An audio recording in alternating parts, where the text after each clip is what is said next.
जवान तो एक ओवरऑल पैकेज फिल्म तो नज़र आ ही रही है, लेकिन साथ ही साथ हम ये नहीं भूलना चाहिए हमें कि ये एक पैन इंडिया फिल्म भी है। बिल्कुल। जैसे कि हम ओवरसीज़ में देख रहे हैं, हम देख रहे हैं अर्बन सेंटर्स और टियर 1 टियर 2 सिटीज़ की अगर बात की जाए, हाँ जी, साउथ सर्किट में भी इसका एक तरह का क्रेज़ है। और इस फिल्म के जो कलाकार हैं या फिर फिल्म मेकर एटली जो हैं, हाँ जी, वो वहाँ के ही हैं। हाँ जी। तो एक तरह से साउथ में आप किस नज़रिए से देख रहे हैं इसको? देखिए, ये तमिल और तेलुगु ये दोनों लैंग्वेजेस में रिलीज़ हो रही है और बेशुमार क्रेज़ है इसका।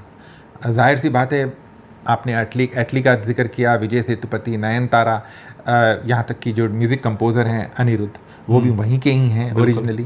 तो ये जो शुरुआत लेगी तमिलनाडु में भी as well as Telugu speaking states में, ये कमाल की शुरुआत लेगी, कमाल शुरुआत लेगी।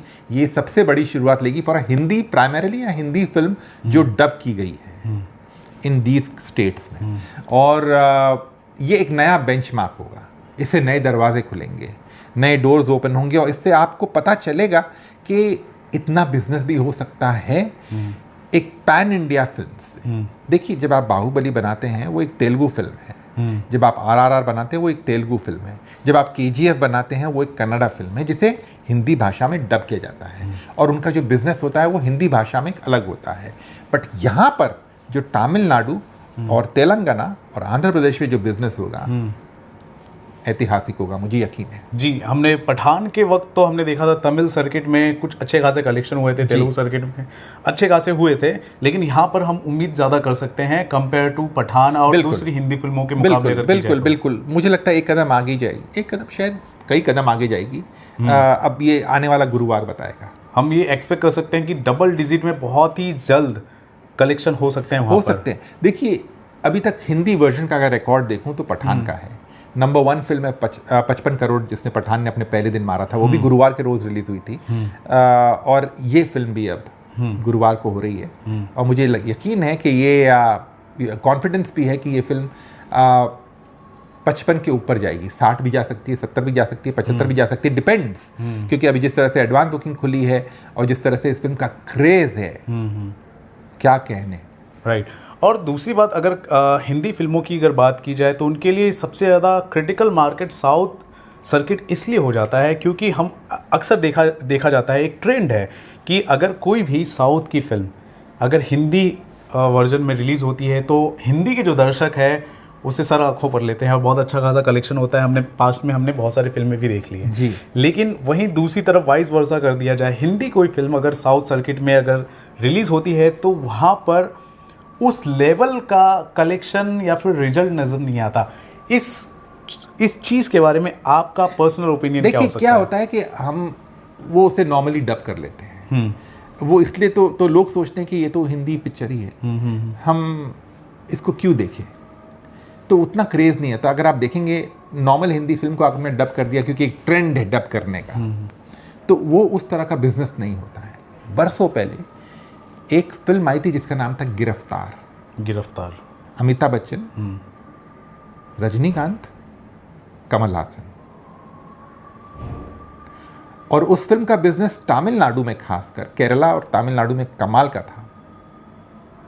और मैं इसलिए बोल रहा हूं, मुझे इसलिए पता है इसके बारे में क्योंकि मेरे स्वर्गवासी पिताजी उस फिल्म के डिस्ट्रीब्यूटर थे तमिलनाडु केरला के। Okay, wow. और जो क्रेज था उस फिल्म का, क्योंकि रजनीकांत, कमल हासन दोनों उस वक्त के टॉप स्टार्स थे और आज भी टॉप स्टार्स हैं, वो अमिताभ बच्चन के साथ आ रहे थे।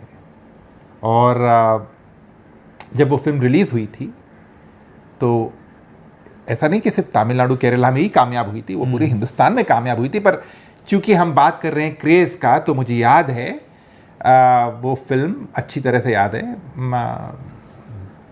ऐतिहासिक बिजनेस किया था उस दौर में। It was a very very big hit. So it is, आप अगर उन पर्टिकुलर स्टेट के एक्टर्स को ले लेते हैं, जैसे अगर आप यश को ले लेते हैं एग्जाम्पल के तौर पे, और उसे आप पैन इंडिया फिल्म बनाते हैं और उसे कर्नाटका में रिलीज़ करते हैं, तो जो उसका बिजनेस होगा कर्नाटका में भी ह्यूज होगा क्योंकि वो वहाँ के बहुत बड़े स्टार हैं। ऑफ कोर्स वो अभी आज पैन इंडिया स्टार है, that's beside the point, but Karnataka से भी आपकी जो इनकम होगी, जो आपके रेवेन्यू होगी, वो कमाल की होगी। ठीक उसी तरह कई एक्टर्स को आप अगर हम उन पर्टिकुलर रीजन से ले लेते हैं तो एक श्योरिटी होती है कि आपका जो बिजनेस होगा उसमें उछाल देखा जाएगा। हमने केजीएफ में संजय दत्त की कास्टिंग के साथ हमने देखा था, एक तरह का हाइप तो क्रिएट हुआ। बिल्कुल होता है। क्या होता है कि आप वो एक्टर्स को इसलिए भी लिया जाता है कि जैसे संजय दत्त को इसलिए लिया गया था क्योंकि एक नॉवल फैक्टर आ जाता है, और KGF 2 और बड़ी बन गई थी कि एक नॉर्थ का बहुत नामचीन एक्टर उस फिल्म में नेगेटिव रोल अदा कर रहा है। रवीना टंडन जो एक बहुत ही अच्छी अदाकारा है, उनको भी लिया गया था KGF 2 में एक बहुत इंपॉर्टेंट रोल के लिए। तो ये जो एक पैकेज होता है ना, वो बहुत खूबसूरत पैकेज होता है। और दूसरी तरफ कई लोगों का ये भी कंप्लेन रहता है, काफ़ी टाइम से चला आ रहा था, हालांकि वो अब ख़त्म हो चुका है। पहले कंप्लेन ये था कि हिंदी फिल्म में जब वो लोग रिलीज़ करते हैं साउथ सर्किट में, वो हिंदी में ही रिलीज़ करते हैं, हिंदी में रिलीज काफ़ी कम करते हैं। पर तो क्या होता है, उसका उतना क्रेज नहीं रहता अनलेस आप उसमें वो पर्टिकुलर एक्टर्स को शामिल करें उस कास्ट में, या उस पर्टिकुलर रीजन की कोई कहानी बताएं जो वहाँ से लोग आइडेंटिफाई कर सकें। तब जाके वो उसे अगर आप डब करते हैं तो वो दर्शकों की भीड़ इकट्ठा करने में कामयाब होती है। तो अभी जवान आ रही है जिसमें विजय सेतुपति है, नयनतारा है, ये बहुत बड़े एक्टर्स हैं, तमिलनाडु के नामचीन एक्टर्स हैं, लोकप्रिय एक्टर्स हैं और अव्वल दर्जे के एक्टर्स हैं। तो इनको देखना शाहरुख खान के साथ एक अलग ही मजा है जी। तो चलिए ठीक है, क्योंकि अव्वल दर्जे के एक्टर्स हैं, सुपरस्टार्स हैं, इस हिसाब से तो वहाँ के जो दर्शक हैं या फिर साउथ सर्किट को हम एक तरह से क्रैक कर सकते हैं। लेकिन मैं लॉन्ग टर्म पर्सपेक्टिव से अगर देखा जाए तो हम एक्सपेक्ट करते हैं कि कोई भी अगर फिल्म ज़्यादातर अगर रिलीज़ हो रही है, अगर उन्हें उस पर्टिकुलर सर्किट में एक फिल्म को रिलीज़ करते हुए कलेक्शन की अगर उनकी एक्सपेक्टेशन अगर बनाए रखनी है, तो इसके लिए उन्हें अपनी फिल्मों को डब करना चाहिए। हाँ, ताकि वहाँ के लोग रिलेट कर सके। हाँ, मातृभाषा एक बड़ा फैक्टर है। बिल्कुल वो to go into those markets is very important. At the same time producers के लिए एक एक्स्ट्रा नेगेटिव बन जाता है, नेगेटिव इन द सेंस कि नेगेटिव एस्पेक्ट नहीं, बट एक उनके लिए एक सैटेलाइट राइट्स को एक नेगेटिव मतलब एक और लैंग्वेज मिल जाती है। तो उनको एक एडवांटेज मिल जाता है कि भाई हम सैटेलाइट में जब आपको दे रहे हैं तो ये पैकेज दे रहे हैं, तमिल भी दे रहे हैं और तेलुगु भी दे रहे हैं, तो वो एक प्लस फैक्टर होता है। राइट। क्योंकि मैं इसलिए कह रहा था क्योंकि जिस हिसाब से साउथ फिल्म इंडस्ट्रीज़, मलयालम हो, तेलुगु हो, तमिल हो या फिर कन्नड़ा हो, वहाँ के जो फिल्म मेकर्स हैं आजकल हिंदी में डब कर रहे हैं अपनी फिल्मों को, और मार्केट को बहुत अच्छी तरह से क्रैक कर रहे हैं। तो ज़रूरी ये भी है कि हिंदी फिल्म अगर आ रही है, उन्हें भी अगर उस मार्केट को क्रैक करना है तो उस पर्टिकुलर जोन, उस रीजन के लैंग्वेजेस को उसमें डब करके you need to respect that. Yes, बिल्कुल आपने बहुत, मैं आपकी बात से सहमत हूँ और यही करना चाहिए जी। और मैं तो कहूँगा कि अगर बड़े लेवल पर अगर बात की जाए और हिंदी फिल्म इंडस्ट्री से बात की जाए तो शाहरुख खान एक पायनर की तरह नज़र आ रहे हैं। जिस हिसाब से वो डब कर रहे हैं, पठान को डब किया। देखिए, इससे पहले अगर आपको याद हो, ब्रह्मास्त्र में भी इन्होंने कुछ ऐसा किया था, में भी किया, नागार्जुन को एक कैरेक्टर में लिया था। SS राजामौली का प्रेजेंटेशन था, तो वो अवेयरनेस क्रिएट हुई थी, वहाँ पर थोड़ा सा एक क्रेज बिल्टअप हुआ था। ऑफ कोर्स मैं नहीं कहता हूँ कि रणबीर कपूर की फैन फॉलोइंग नहीं, वहाँ पर भी बहुत है, आलिया भट्ट की भी है, बट SS राजामौली के नाम से, नागार्जुन की प्रेजेंस से फर्क पड़ता है, ये आप डिनाई नहीं कर सकते। चलिए ठीक है, ओवरऑल एक तरह से की जाए, किसी भी क्षेत्र से, किसी भी इंडस्ट्री से फिल्म आ रही है, ओवरऑल हम तो भारतीय हैं, हम तो एंजॉय करेंगे फिल्म का। मेरे ख्याल से एंटरटेनमेंट हो या फिर सिनेमा हो, उसका कोई लैंग्वेज नहीं होता है, इमोशन होता है और कनेक्शन होता है। तो आई एम श्योर इस बार जवान के साथ एक बड़ा कनेक्शन हो जाए और मज़ा आ जाए हर तरफ, कहीं से भी फिल्म कोई भी आए, बड़ी फिल्म आए, मज़ा आ जाए और एकदम धमाल करे। हम तो ये उम्मीद करते हैं सर। बिल्कुल। और क्या कहेंगे सर, एस्टिमेशन, हालांकि आप कुछ कह नहीं सकते, अभी आने वाले वक्त में और भी एडवांस बुकिंग होगी, बिल्कुल होगी। एस्टिमेशन 60-70 पहला दिन कुछ भी जा सकता है, 60-70 कुछ भी जा सकता है। ये नेट बेस कलेक्शन, मैं नेट बेस कलेक्शन बोल रहा हूँ। ओवरसीज भी एक नहीं, ओवरसीज अलग, मैं हिंदुस्तान की बात कर रहा हूँ। ओवरसीज का तो कोई अलग ही लेवल का होगा, वो दैट्स बिसाइड द पॉइंट।